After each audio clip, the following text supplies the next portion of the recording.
Tu attends quoi pour être heureux? Plus de temps, d'argent, de mariage peut-être. La vérité est simple. Le bonheur ne se vit pas dans le futur ou le passé. Il se vit ici et maintenant.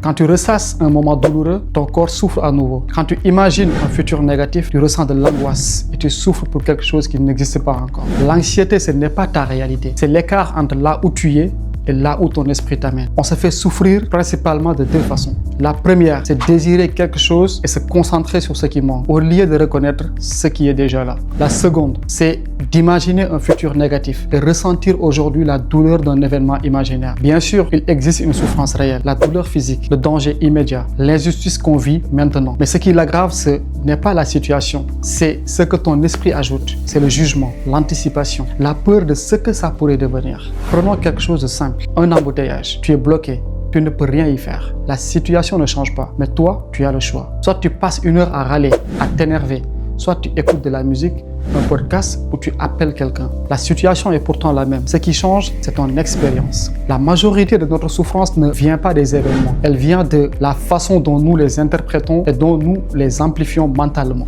Revenir à l'instant présent, ce n'est pas nier la réalité, c'est arrêter de souffrir inutilement pour ce qui n'existe plus ou pour ce qui n'existe pas encore.